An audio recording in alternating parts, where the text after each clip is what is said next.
Otani shoved, and the Dodgers still lost. A game they had in control, gone late. Dave Roberts has to learn from this one.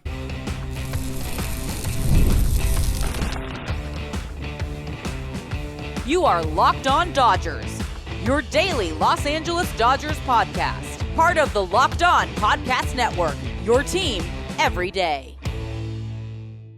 I'm Harry Ruiz, that's Travis Rodgers, and it's time for Locked On Dodgers. On today's show, the Dodgers are absolutely running the bobblehead game. How much does it cost to get each one of them in 2026? We say goodbye to one of the most important Dodgers of all time, but first, Otani gave you everything, but the bullpen gave it right back, Travis.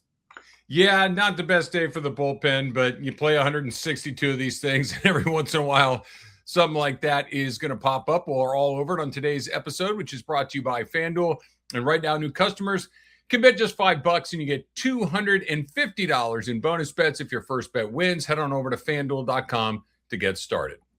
No doubt about it. A defeat that avoided the sweep for the Dodgers. But let's start here because the Dodgers had momentum. They had control of the series and they had Shohei Ohtani on the mound. And still, they walk away with a loss. Travis, Otani went 6 innings, 1 run allowed, and let's be clear, that run wasn't even earned. So he didn't have his sharpest stuff, only 2 strikeouts, command wasn't perfect, and yet the guy still looked like an ace. That's scary for the rest of baseball. He gave you the quality start that we have been talking about in previous episodes where Glasnow, Yamamoto, Otani, they're going 6. They're giving you a good opportunity to win the game. Is this a lesson to learn for the manager, for Dave Roberts, where it's like, hey, let's give the bullpen a clean slate? I know that you trust your arms, but in the regular season, you're good with 6 innings. You don't have to push them to 100 pitches.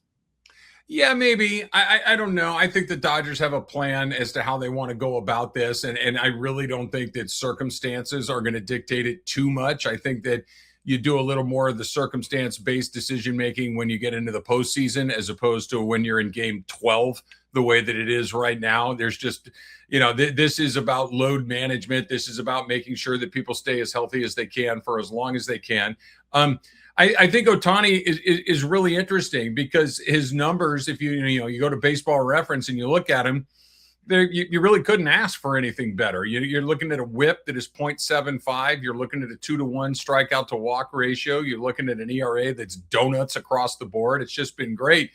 But the eye test, I think, tells you something a little bit different. And he's been good, but I don't think he's been great. I think that there's a lot more in there, which is incredibly exciting. I think that, everything we heard coming out of spring training about how he had recalibrated his focus on pitching in 2026, about how he was going to pursue the Cy Young.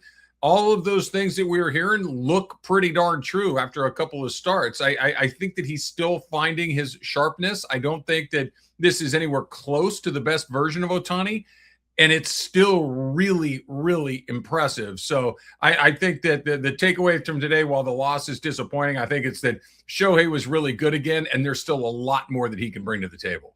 Jack Dreyer was the one who took over in the 7th inning, and it started going downhill. A Schneider walk, and then you had Tyler Heineman getting a single, and then George Springer with the double, shortened the lead to 3-2, and Dalton Varsho with the single got it to 3-3, tied the game in the 7th inning. It was still a close game. It was still somewhere where the Dodgers, you felt that having the guys that you have in your lineup, especially going into the 9th inning with Otani, Tucker, and Smith, the top of your lineup, you feel that you have a decent shot. And man, they had runners in first and second, but they weren't able to bring them home to tie the game. But Otani, man, even on bad nights, he's a great player, and that's the scary part, where he is an incredible batter. He's got the 2 most home runs seasons in the history of the Dodgers in 2024 and 2025, and yet here you are, maybe not ace level stuff in Toronto, but very good stuff for the Dodgers. The bullpen, Travis, you had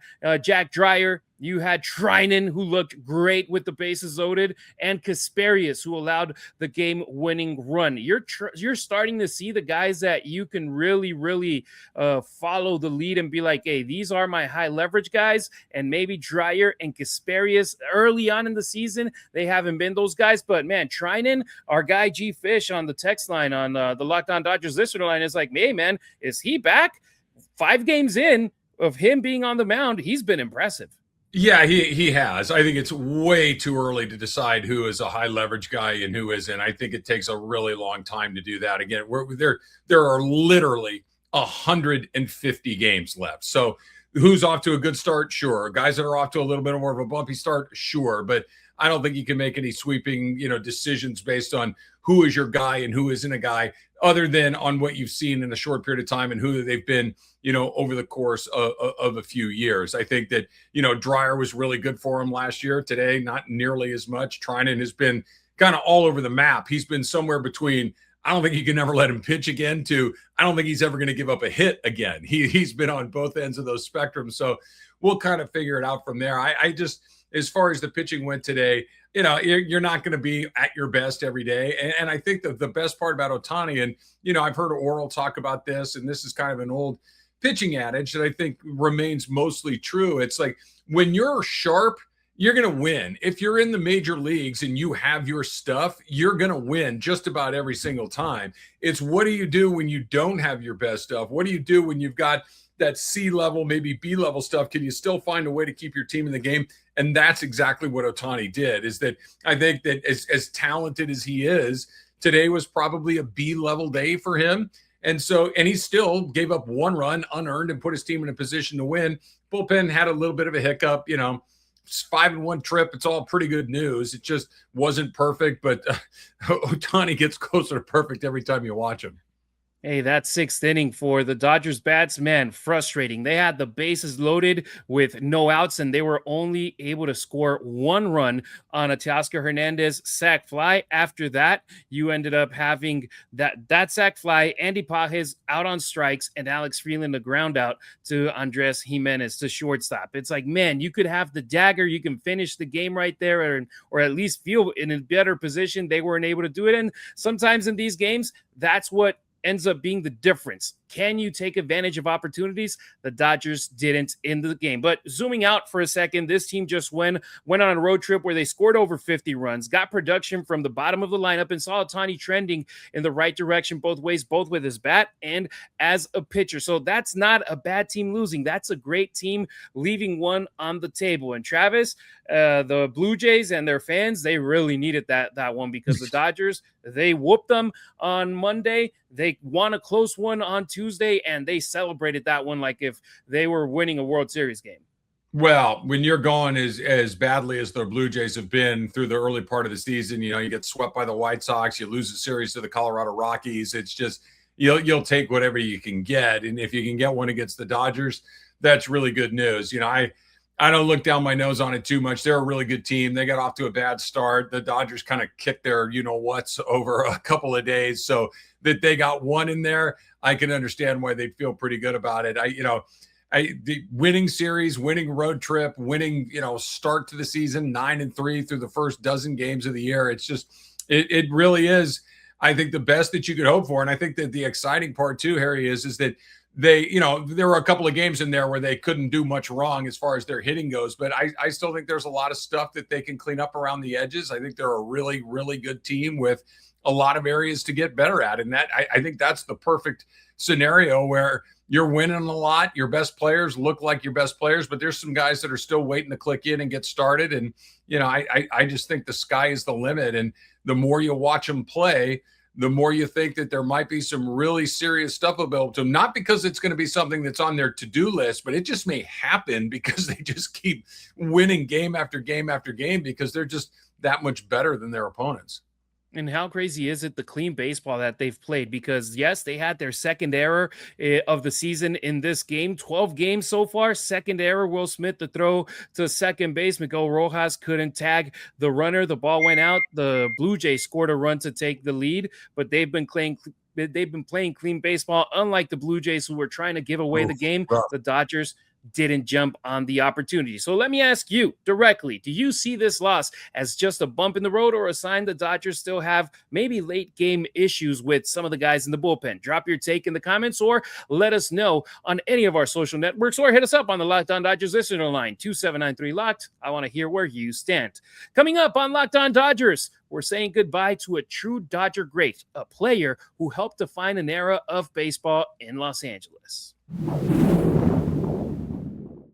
The NBA playoffs are here, where every possession matters, every matchup is magnified, and every game can swing a series. And right now, FanDuel is giving new customers a great way to get in on all of the action. How about this? This is amazing. You can bet just $5 and you're going to get $250 in bonus bets if that first bet wins. We're going to find something better than that. Answer, you're not. The app makes it super easy to follow the action with player stats, trends, and matchups all in one place. No hunting around for it all. It's all right there on that FanDuel app. And during the playoffs, that extra insight really matters when you're looking at stars, role players, and key moments. It just makes the entire playoff experience more engaging from start to finish. And especially here locally, we're going to need something a little more engaging because our local teams, not so much. So head on over to FanDuel.com to get started. That is FanDuel. Play your game.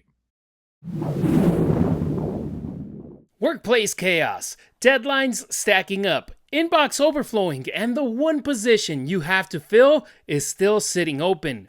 When the pressure's on and you need the right hire, this is a job for Sponsored Jobs. Indeed, Sponsored Jobs helps you reach the people who actually fit what you're looking for. Skills, experience, location, so you're not just hoping the right candidate stumbles across your post. And here's a stat that says it all. In the minute I've been talking to you, companies like yours made 27 hires on Indeed, according to Indeed data worldwide. So if you're hiring, spend less time searching and more time interviewing candidates who check all your boxes with Indeed Sponsored Jobs. And Locked On Dodgers listeners will get a $75 sponsored job credit to help your job get the premium status it deserves at Indeed.com/podcast. Just go to Indeed.com/podcast right now and support our show by saying you heard about Indeed on this podcast. Need a hire? There's a job for Indeed Sponsored Jobs. Baseball is finally back, and to celebrate, I'm giving you a full month of the Everydayer Club for free. Go to LockedOnDodgers.supercast.com and use the code FINALLY. You'll unlock every episode ad-free and get access to our private listener group chat. Tap the link in the show notes and use the code FINALLY to claim your free month.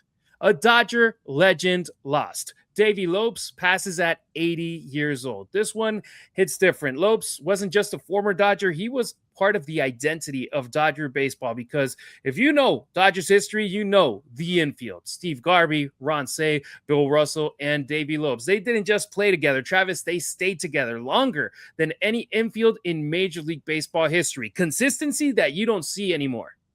No, I think that's a record that probably will stand the test of time, and just that the game is so different. The way that players move is very different. The patience that teams have to leave guys together is very different. Davey Lopes, I was telling this story on my radio show as well. Lopes was a part of that infield, like you mentioned, Harry, that was the first team that I remember really caring about. It was one of the first teams that, when that Dodger infield first came together, I was a little kid, not old enough to remember what was happening. But by the time you got to about 1976 and 1977, I do have memories from that time, and I do remember falling in love with the Dodgers at that point. And that leadoff batter, Davey Lopes, was always incredibly interesting. He stole a lot of bases. He got a lot of hits. He was part of the reason that I not only became a Dodger fan, but became a lifelong baseball fan and a baseball person, and somebody who loves this game the way that I do. And, Lopes was a big part of that. Like when you first get introduced to this stuff, you think the first thing that you see and the first stuff that you like, well, that's got to be the best version of it. And I was convinced that Davey Lopes was the best second baseman in the history of the world and the best second baseman in the history of baseball. And when he wouldn't make the All-Star team, or at least wouldn't start as the All-Star game starter, it used to drive me crazy, because I'm like, well, how can anybody be better than Davey Lopes? Well, the answer, of course, was the Big Red Machine was cranked up at about the same time that this was going on. And they had some dude named Joe Morgan, who might have been the greatest second baseman of all time. So with the benefit of a little time, you start to understand this stuff. But Davey Lopes was one of my favorites. That those early Dodger teams of the late 70s are the first ones that I really remember paying attention to. And that infield was a big reason why. And he will certainly be missed, but a life well lived for sure. No doubt about it. A member of the Dodgers from 1972 to 1981 as a player, winning a World Series in that final season. And then he came back with Don Mattingly as part of the coaching staff Yeah. from 2011 through 2015, helping a guy like D. Gordon become an incredible base stealer with the Boys in Blue. I still remember that cover of the Dodgers magazine where they had Maury Wills, Davey Lopes, and D. Gordon. I actually have it in my storage, autographed by all the three guys. And it's a memory that I have very well in the back of my head. But let's talk about the numbers for a second, because he had 557 stolen bases, a success rate of 83%. He led the league in steals multiple times. So this is a guy that, yes, he was an engine. He was a leader. He had speed. He had energy, but he could change a game without even swinging the bat, Travis. No, the game was just played so differently then, and there were so many different things that you would ask your players to do in that era of baseball that you don't ask. And you think about what the Dodgers do in the leadoff spot now. You have arguably the greatest slugger in baseball leading off the game. Well, Lopes was certainly not that, but he did what was asked for him at the time, which was get on base a lot, take a lot of pitches, maybe steal a base here and there, maybe maybe have to sit tight a little bit so your hitter would have an opportunity to hit some balls. He was a very reliable defensive second baseman along the way. And I think more than anything, and this went for Steve Garvey, this went for Ron Say, this went for Bill Russell, they were just there every day. Like, these guys were just incredibly reliable and resourceful and durable that you just kind of came to take it for granted. Like, I think you just thought that everybody played 150, 155 games every year. That's how it went. And Lopes was right at the front of that, and just he did everything you needed to do. And I'm sure playing for Tommy Lasorda wasn't the most fun thing to do at all times in your life. And he went out there and grinded it out every single day. He was a great Dodger. And nearly 5 decades as well as a coach. That's crazy to say. Every year, 1988 through 2017, he was either a manager like he was with the Milwaukee Brewers, or a coach as he was with the Rangers, Orioles, Padres, Nats, Phillies, where he won a World Series, Dodgers, and once again, the Nationals. So he left an imprint in the sport, not only on the field, but also as a coach. A lot of the players that were on teams that he coached always speak greatly, highly of him. That's impact, that's legacy, that's someone who helped shape the game, not just play it.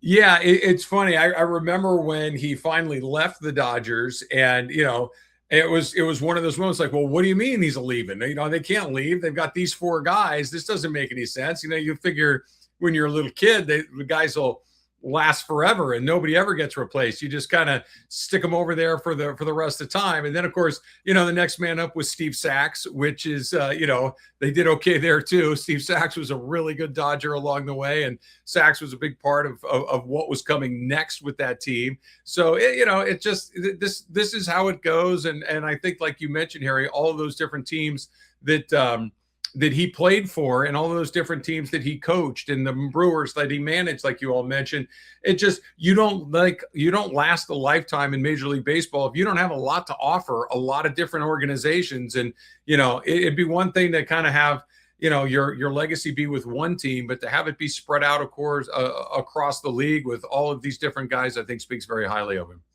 No doubt about it. For Dodgers fans, especially longtime ones, Davey Lopes represents a golden era, and losing him is losing a piece of that history. So where do you rank Davey Lopes among the greatest Dodgers of all time, and what's the first thing you think of when you hear his name? Drop it in the comments or hit me on social. Let's talk about that. And also, we didn't bring it up on yesterday's show on Wednesday. Miguel Rojas, his father passed away in Venezuela. That's the reason why he didn't play on Tuesday's game. Huge props to him. I have no clue how he was able to take the field on Wednesday in Toronto, having that heavy weight on his shoulder. And he said, hey, man, there was no way to get from Canada all the way to Venezuela right now. So I went and honored he said that he went out there and honored his dad, doing what his dad would have wanted him to do, which is playing baseball. So, man, a rough 24 hours for the Dodgers, both with the current player losing his father and the Dodgers losing a legend in Davey Lopes. Yeah, the Rojas news was incredibly sad. who knows how anybody responds to anything like this. You hope you handle it with as much grace and as much class as Miguel Rojas has. And I'm not surprised that he was able to do what he did. I'm impressed. Don't get me wrong, but getting a chance to spend a little time with him on multiple occasions last year, he's a special guy. Like there's just some guys that are cut a little bit differently than everyone else. And with all due respect, and I don't mean this as anything other than a compliment, Miguel Rojas is not a great player. Miguel Rojas has been a role player for most of his career, but he is essential to the success of really good teams. He's going to manage in the major leagues at one point. There is no question in my mind that is what is his destiny, but it just speaks to his character. It speaks to his relationship with his teammates, that they were able to support him and that he wanted to do what he did. And my heart goes out for him. I can't imagine having to just keep moving forward after such a difficult moment. Yeah, rest in peace, Davey Lopes. Rest in peace, Miguel Rojas Sr. We saw Shohei Ohtani with the MR on the side of his hat. All right, next on Locked On Dodgers. The Dodgers are absolutely dominating the bobblehead game, and it's costing fans big money. Hey, this is Jeff Carr from Locked On Reds, and I've reached the point in my life where my wife and I are looking toward the future. We've got the house, we've got the career, we even have an awesome dog, but now we need to secure that future. That's where Ethos comes in for us. When I look at this insurance or that insurance and I try to pick one, I might as well be reading an entirely different language. Ethos clears up the noise and gets me set up with exactly what I need, because Ethos makes getting life insurance fast and easy, and it's 100% online. You can get a quote in seconds, apply in minutes, and get same-day coverage. Protect your family with life insurance from Ethos now by going to ethos.com/lockedonmlb. In as little as 10 minutes, you can get a free quote and up to $3 million in coverage at ethos.com/lockedonmlb. That's ethos.com/lockedonmlb, ethos.com/lockedonmlb. Application times and rates may vary.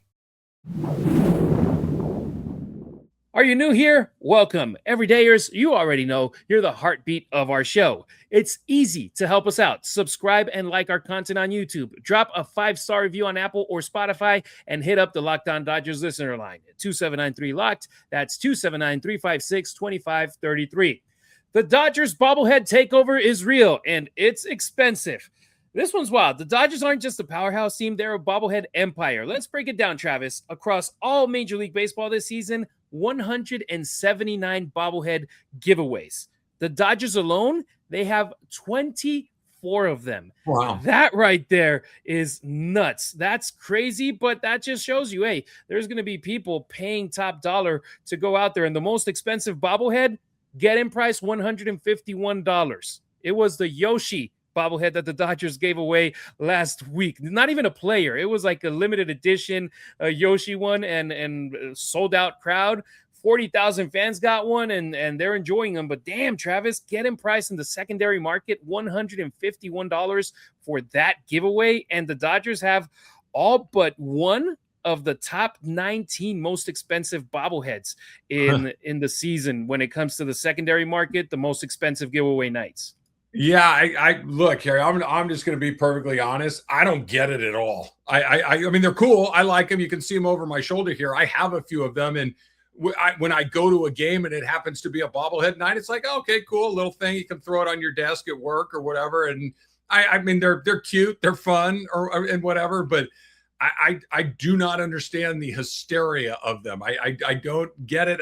Clearly the Dodgers do, and they're really smart about these sort of things, and they understand how to drive traffic to that ballpark in a variety of different ways, and they're all over it, and good for them. I'll tell you what, if I were some of these other teams, and I'm seeing that the Dodgers are doing, what'd you say the number was, 29 of the 100 and some odd?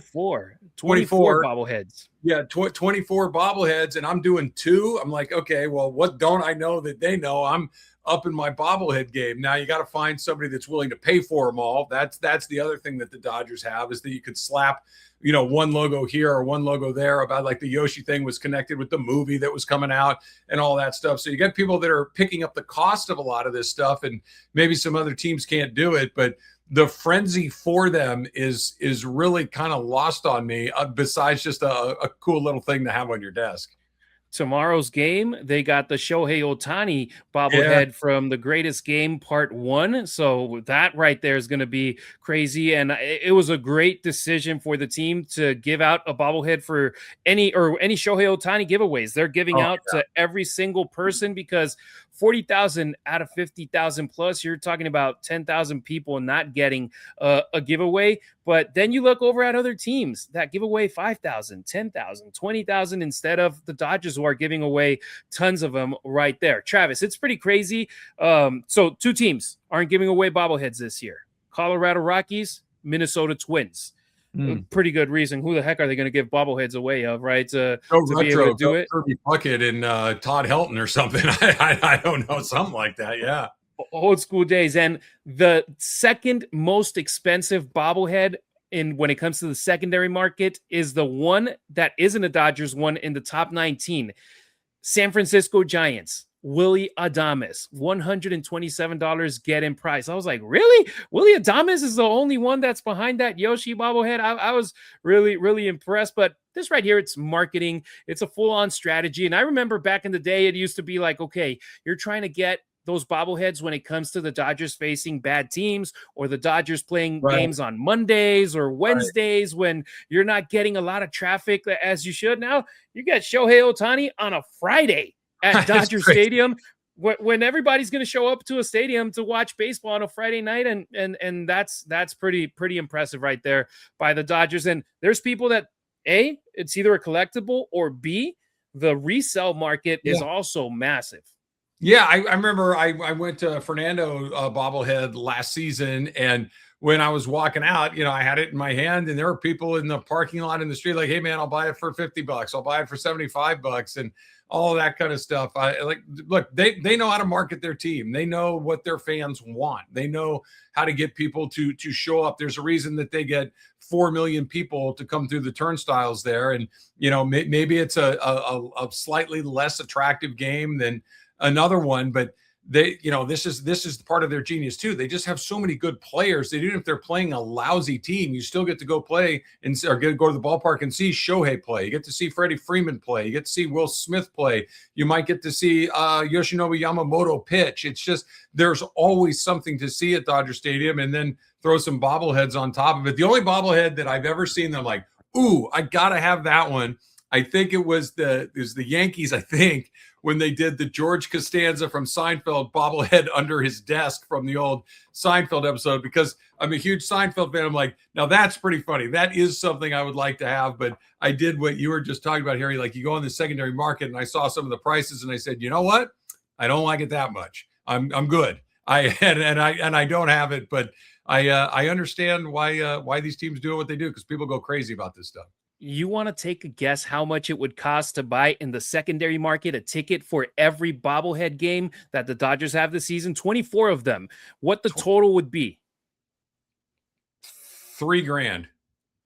Close, $2,011, which is crazy for 24 games. And that's why being a season ticket holder is huge. I remember back in the day, your tickets for game 1 or game 162, it was the exact same price. Bobblehead, no bobblehead, opening day, or a random Sunday, Monday game, it was all the exact same price. So that's the advantage of being a season ticket holder. Yes, 81 games at a higher price than when I was a season ticket holder. I used to pay for my seat, Travis, $5 per game. That's an incredible top deal. Deck.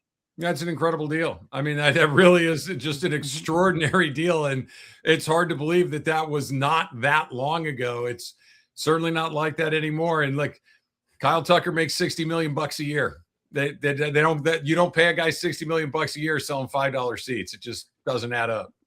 Hey, when you combine star power, winning baseball, and exclusive giveaways, you get demand, and demand drives prices. So the Dodgers are leading the league on the field and at the souvenir stands. Yeah, no, look, I don't begrudge the Dodgers for doing it. It's kind of a bummer that more people can't afford to take their families and that kind of stuff. And I wish that everybody could go to Dodger Stadium as often as they want to, but the product on the field costs money, and that's, the money comes from you and me and from TV and from all of these other things. And that's that's just the way that it goes. That stuff is getting crazy expensive, but I get it. I like having Shohei Ohtani here too, so I'm not going to complain too loudly. So my question for you watching or listening to the show is, what's the most you would pay to get your hands on a Dodgers bobblehead, and which one would you have to have? Drop it in the comments or hit me on social. I'm curious to see where you stand. All right, that'll do it for today's pod. Thank you for making Locked On Dodgers your first listen of the day, and thank you for making Locked On the #1 sports podcast network. We'll be back tomorrow, Friday, where we'll have a pair of exclusive interviews with play-by-play announcers. First off, Tim Neverett from the Dodgers and Alex Friedman from the OKC Comets. You don't want to miss this episode. If you never miss an episode, the Everydayer Club is built for you. Get Locked On Dodgers ad-free, plus members-only Discord access, and more. Head to LockedOnDodgers.supercast.com to join the club. For those of you on video, we send you to the first ever 24/7 National Locked On Podcast Network YouTube channel. On audio, make sure you make your second listen Locked On Fantasy Baseball as you gear up for the MLB season. We appreciate you riding with us. Until next time, keep it real, keep it Dodger Blue.